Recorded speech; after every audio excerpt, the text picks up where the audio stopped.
We're not a business with a mission. We are a mission with a business. Love that. That is my new script.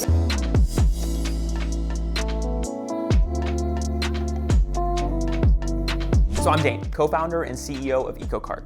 And today we're going to be speaking about both sustainability and retail.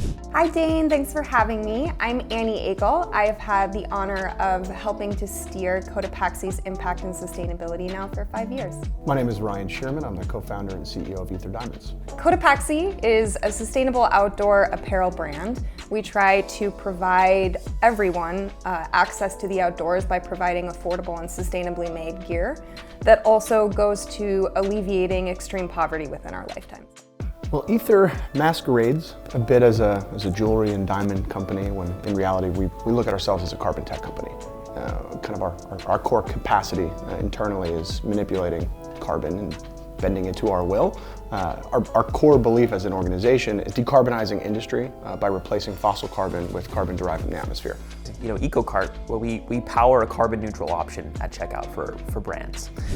And we partner with over 2,000 brands to give their customers the option at checkout to make their purchase carbon neutral and actually contribute alongside the brand in a lot of ways. Our mission is to make the fight against climate change easy, affordable, and accessible so that everyone can do their part. Cotopaxi is very much in the textile apparel industry, which is pretty infamous for its ruinous contributions to things like climate change, water usage, biodiversity loss. Textile apparel is very guilty of contributing to a culture of consumerism that is ruinously unsustainable. Unsustainable socially as well as environmentally. Cotopaxi is really trying to disrupt not just how textiles are sourced or looking at sustainable materials, but how can we move to a more circular economy as a whole? How can we think much more holistically about the business model we operate? So everything from operating legally as a benefit corporation, which allows us legally to pursue sustainability alongside profitability. Fashion and apparel definitely have a responsibility to do much better and to innovate much more radically than we've seen. So as it pertains to diamonds and jewelry, I think there's a pretty well understood ecological footprint when you're digging a hole half a mile wide and something that's visible from space. 40% of all emissions on planet Earth comes from buildings. New construction versus repurposing existing structures and spaces is a big contributor to ongoing emissions. So this is something that we care quite a bit about. Mapping our own supply chain in accordance with our values as another B Corp is something that I think is really special in today's kind of time period. The fact that B Corps even exist today, I think, is a sign of the times, and it shows that corporations are now aiming their business goals in accordance with a value structure that aligns with consumers. I think right now there's several thousand B Corps around the world. That to me is such a positive change that we've seen. 10 years ago that did not exist. I think consumer sentiment, prioritization, their behaviors has really changed. I read a study, 71% increase in searches for sustainable goods in the last 5 years, which is, I think just indicative of, like I said earlier, the times, where we're going. I think that maps now to businesses recognizing the fact that it's not just a matter of placating to a vocal activist crowd. It's good business to invest in sustainability. It's good business to engage in responsible business practices. We're by no measure where we need to be, but I think there's been serious movement and it's reassuring. It's really impossible to be a B Corp if you don't have a true value that you are proposing to wider society. There's an unstandardization around how measurements are being carried out, how you actually can attribute emissions to one company. There needs to be a greater attention to purpose, true purpose, and also a movement towards better standardization of corporate climate issues so that there's actual accountability for sectors and businesses. Very much agree. I think that one of the things that we'll probably start to see going forward is the focus on proof over just telling.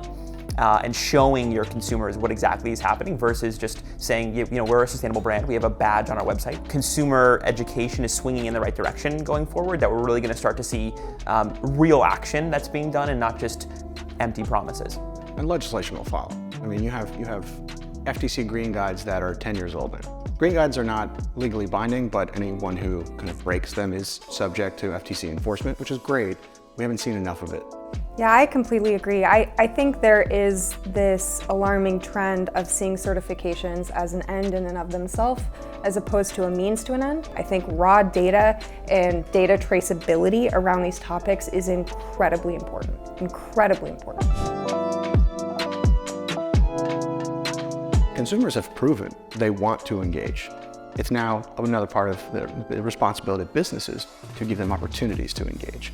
I think there's a disconnect at the trust level when it comes to people and corporations. That trust factor is super important, which is why third parties can play an integral role in helping kind of build that trust.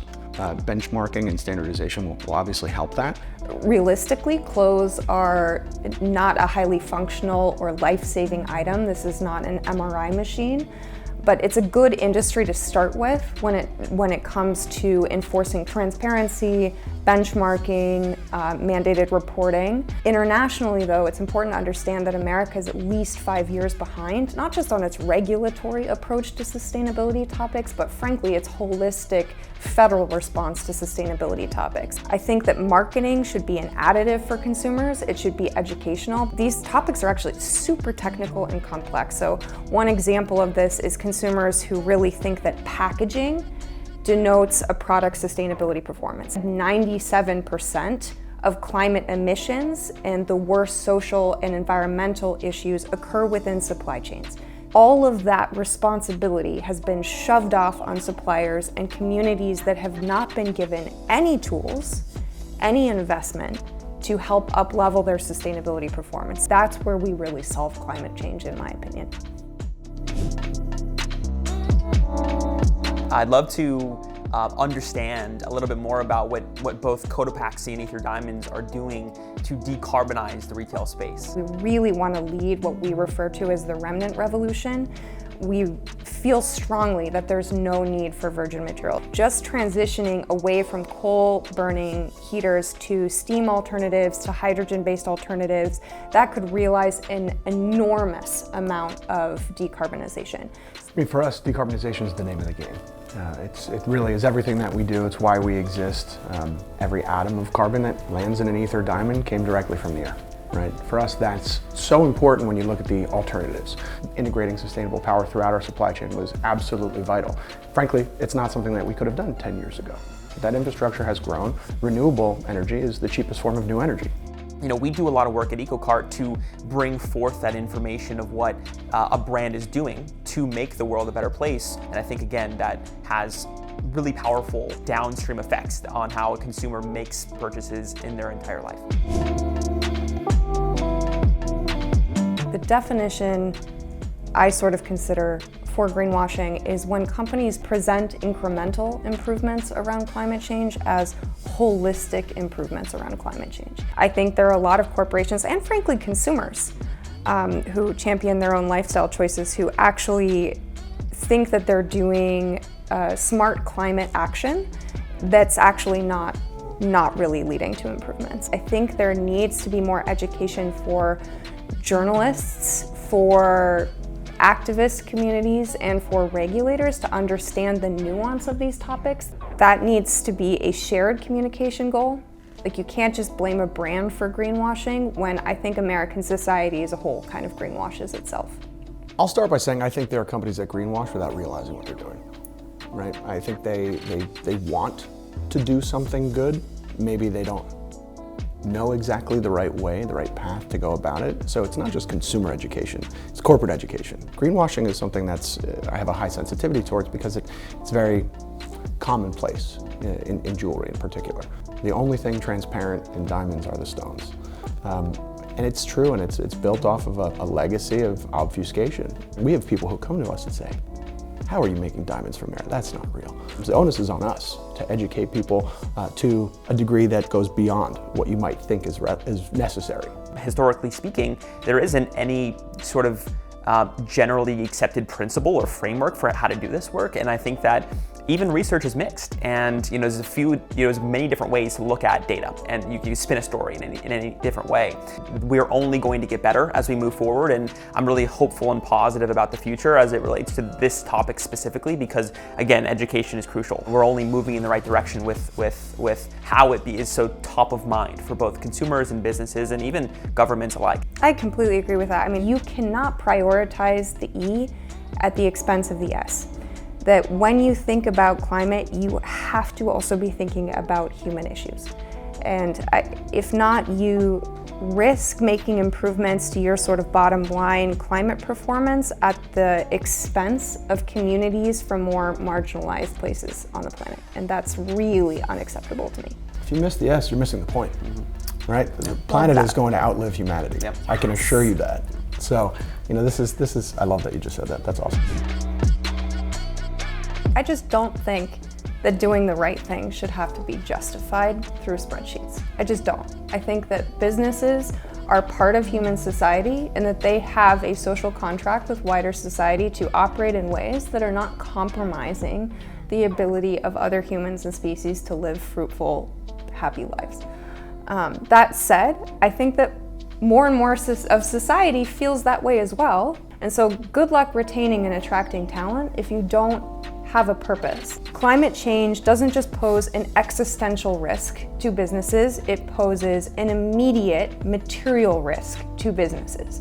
If you are not considering that, you are not doing your fiduciary duty to consider the sustainability, the longevity of your corporations. And there's not a single brand out there that was not massively impacted by the pandemic, and that's a sustainability topic.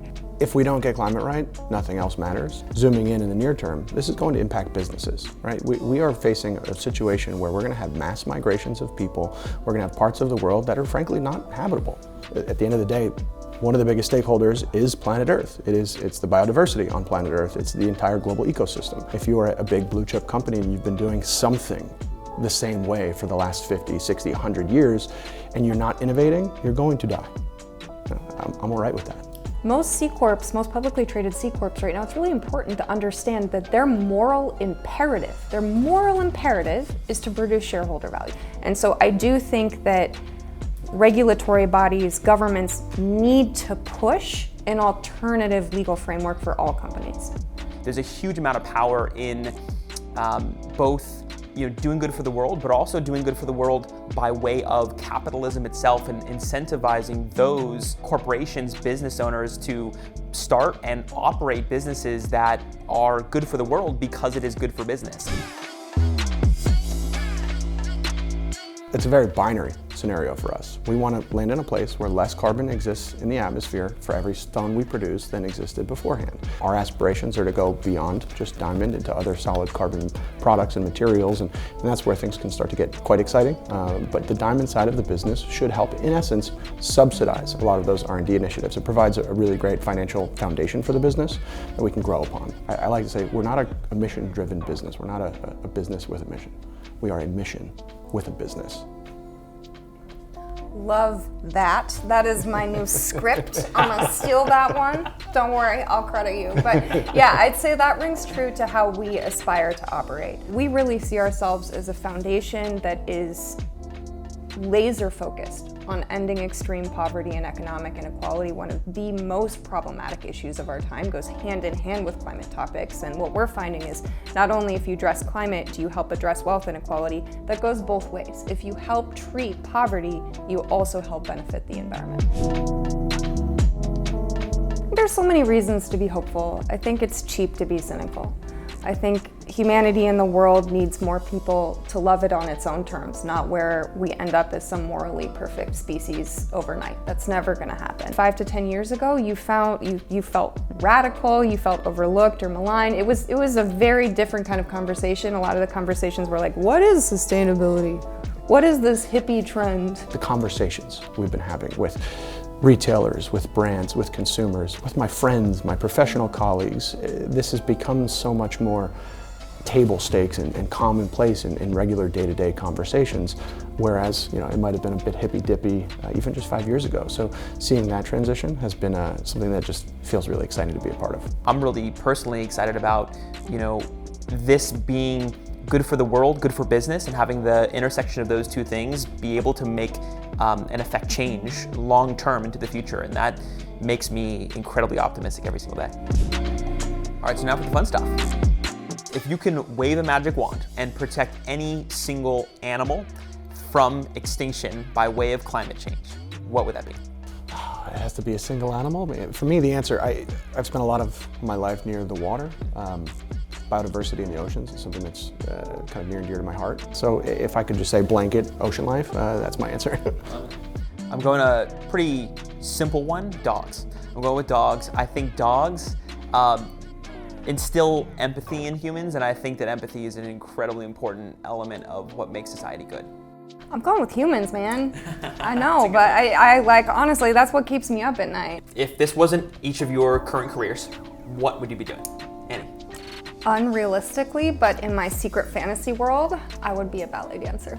I say if I would win the Powerball tomorrow, I'd still be doing the same exact thing. So I don't know how to answer that question without kind of taking the more kind of hypothetical. I'd love to be an astronaut. I would absolutely choose to be a teacher. What is your perfect day off? Spending time with my kids and my wife, somewhere outdoors, right? So I'll qualify it with that. Could be the beach, could be somewhere in the mountains.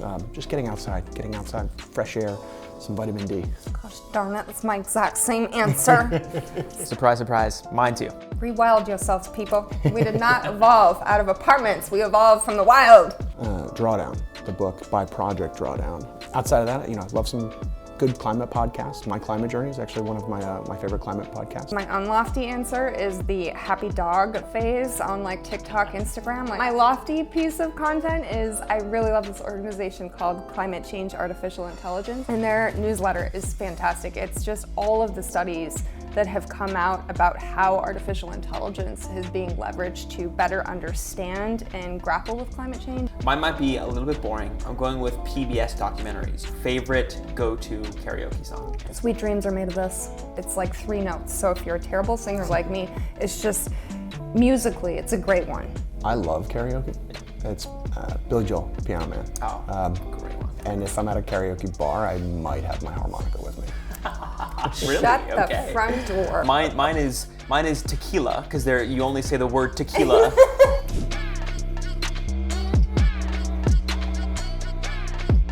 Thank you so much for sitting down, talking with me about this really important topic.